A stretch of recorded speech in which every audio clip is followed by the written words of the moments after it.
Here's a model plan to a question from the June 2014 paper. The question is, describe the effects in Germany of the changes made to the armed forces by the Treaty of Versailles. It was worth 9 marks, following the guidance of 1.5 minutes per mark. That would be 13 to 14 minutes to answer this. Before we look at the detail of what you would put in the answer, just have a quick overview of what the answer would look like. You've got an introduction, you've got a conclusion, and then you've got 4 paragraphs in the middle. So that's 6 paragraphs. It's basically a couple of minutes per paragraph. It's unlikely you would be able to get all the detail that you're looking at here into your answer. Some people can write faster than others. The key thing, as always, if I just highlight it, is your introduction is crucial, and then for the main part of the answer, it is your topic sentence that is the key thing. Now, if you're working on the basis of 2 to 3 minutes per paragraph, then you should be able to expand each of those topic sentences with some of the information that is in the right hand column in each case. But depending on how fast you write, it will depend on how much information you can get behind that topic sentence. The important thing is that you get those key points across, and then obviously remember it's also important that you pull your answer together at the end with a conclusion. Okay, so 13 to 14 minutes to write this answer. Best advice after this podcast: learn the plan and then have a go at writing that answer yourself in 13 minutes. There's nothing better than to actually practice writing to see how well you can do it yourself. Okay, let's take a look then. Just zooming in. It's a straightforward describe question. Describe the effects in Germany of the changes made to the armed forces by the Treaty of Versailles. The introduction, having a look at that. Just a couple of sentences really for this. You could make this point very easily in literally 1 or 2 minutes. Explain that for the first 8 months of its existence, the Weimar Republic was actually popular with many Germans. What many candidates often forget is that the Treaty of Versailles wasn't signed until 8 months after the beginning of the Weimar Republic, because the Treaty of Versailles was signed in June 1919. The Republic came into existence in November 1918.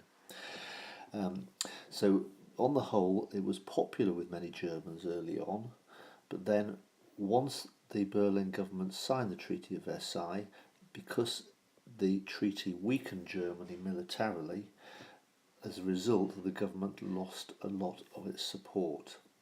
And for the next 4 years, until about 1923, it really looked as if the new republic might collapse because there was such fierce opposition to the treaty. You then move into your first proper paragraph.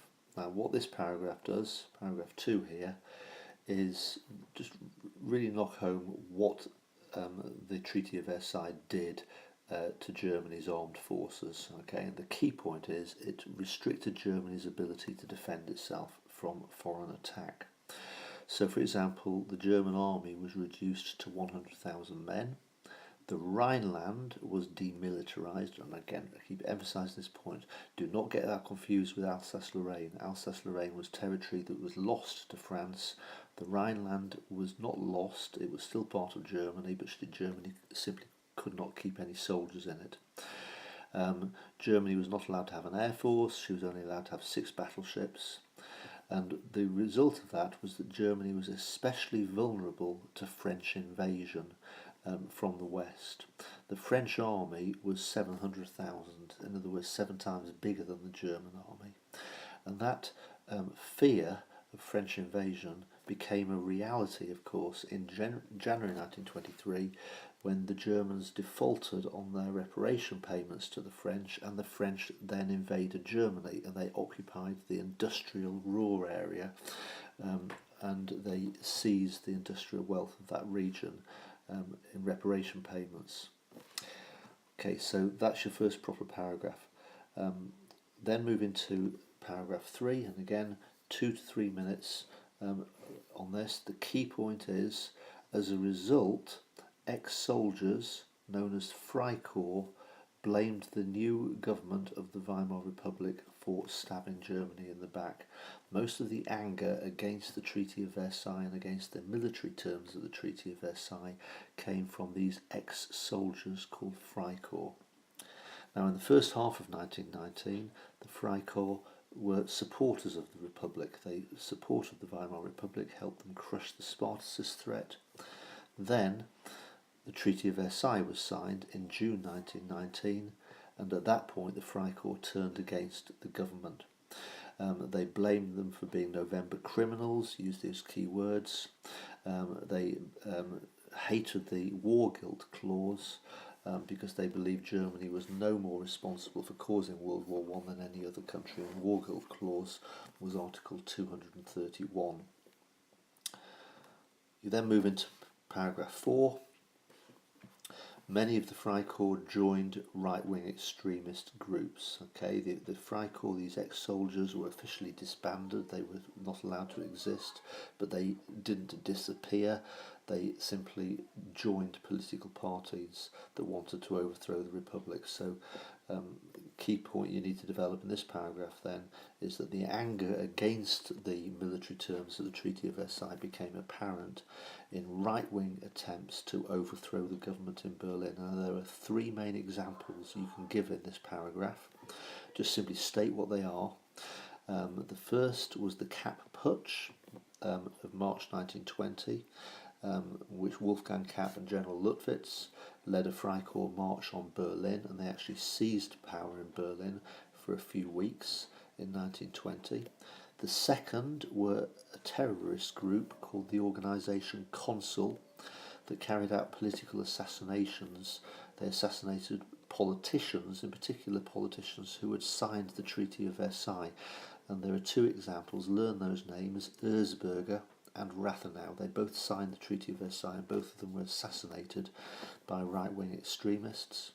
And then the third and most famous example, of course, is many members of the Freikorps went to the south of Germany, to the state of Bavaria, where they joined the growing Nazi Party, and in particular its private army, the SA, which in November 1923